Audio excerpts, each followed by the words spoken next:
Anthony Edwards not giving up. Well, Anthony Edwards had 10 points, and then, leading into the fourth, and then he just blew up the rest of the game, got offensively going. He got knocked down that three to tie it. Here's another three to tie it in transition. Wolves up by 3, 20 seconds left. Nuggets down 2. Jokic gets fouled by Rudy Gobert, makes both. We're going to overtime, tied at 112, and it just continues. 2 minutes left in the OT.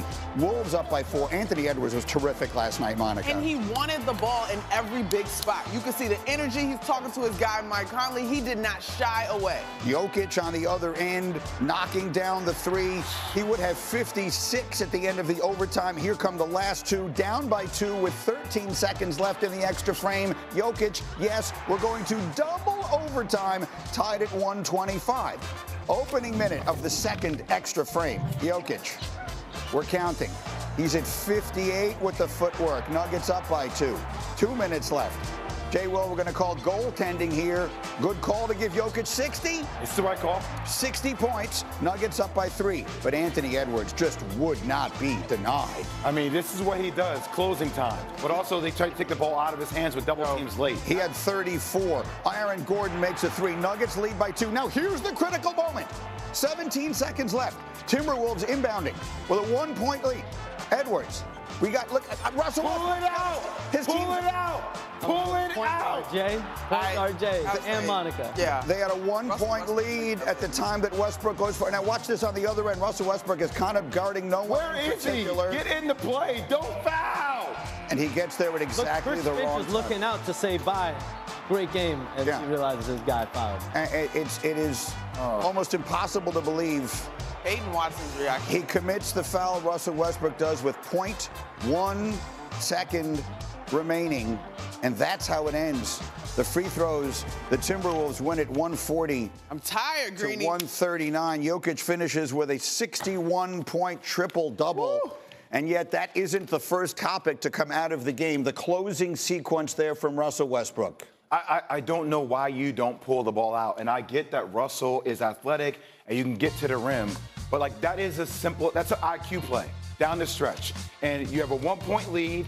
Even if you were to lay the ball in, you're still going to give them opportunity. You dribble the ball out, you run away from the defense, you get fouled, you go to the free throw line, and that's the way you try to close out that game. Not by getting a quick layup, and then you have the foul at the end where he's late to even get back in the play. Watch after the layup. Right? So the layup Watch his reaction after the layup. You are correct, Jay. But Russell Westbrook makes that layup, usually. Well, I mean, most people make that layup usually, but the point is that would give them a 3-point lead in that moment, which is not right. You make the layup, you're going up by 3. The other team still, you should. Well, I guess what I'm trying to say is, are you better off making the layup to go up by 3 with whatever would have been left at that point? The clock is covered by our graphic here, but it would have been something in the neighborhood of 7 seconds, whatever it is, 9 seconds left, as opposed to pulling it out and trying to run the clock. Basketball analyst Coach Jay Will is correct. You all are correct. Run it out. Me at home enjoying this game, make the layup. Let's see what happens. Or dunk. It's a great game. Yeah, one way or another. Yes. So both things are bad. 1, he probably shouldn't be trying to score there anyway. 2, if he's going to try and score, you obviously have to score. And then 3, obviously the foul at the end is horrific. So it is a terrible finish to the game for Russell Westbrook. And unfortunately, it becomes the primary topic of a game in which the Joker, can I have a 35, please, here?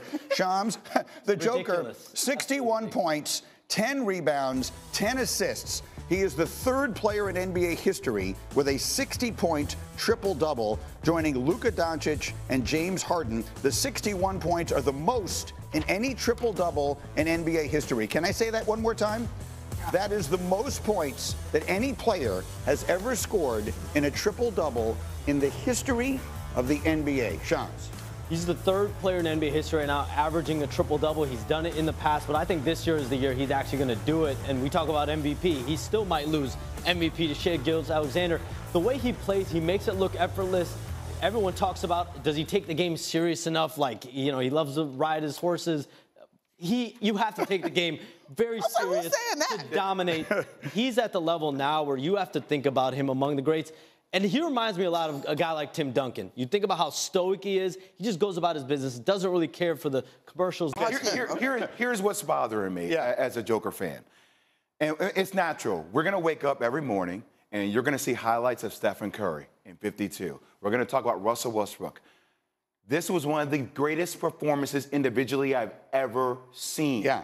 He's not loud, he's not as flashy, but you are looking at one of the most gifted, if not the best big man maybe to ever play the game. That is what we are watching. Just embrace it. And by the way, you are looking at one of the most gifted, if not the best big man maybe to ever play the game. That is what we are watching. Just embrace it. And by the way, with Nikola Jokic, how are we not talking about his individual greatness? Anthony Edwards said it last night. I've never seen a player like him play this way. Well, for the record, with Nikola Jokic, how are we not talking about his individual greatness? Anthony Edwards said it last night. I've never seen a player like him play this way. well, for the record, we are talking about it. Yes, we are. Yes, I know James. I'm setting the tone, Brady. Monica, final It's my thought. own pent-up anger, okay? It's here, baby. Final word. Well, we're less than everybody's what 8 games, 2 weeks, less than 2 weeks. Yeah, some teams less. Yeah. To me, and we started this conversation with the biggest threat to the Oklahoma City Thunder. I still have the Denver in that position because of what we saw last night. Need Jamal Murray healthy, need Michael Porter Jr. healthy. They were both out last night. Nikola Jokic almost still won them this game. Yeah, it was a ridiculous night. And as far as those two performances are concerned, it was probably as good as we've had all season long. Much more hoops as we go. Let me get to the drama in the NBA last night. The D in Big D is starting to stand for depressing. Okay, so you got star edge rusher Micah Parsons entering his 5th season, last one on his rookie contract. He is extension eligible last offseason. He remains unsigned to a long-term deal.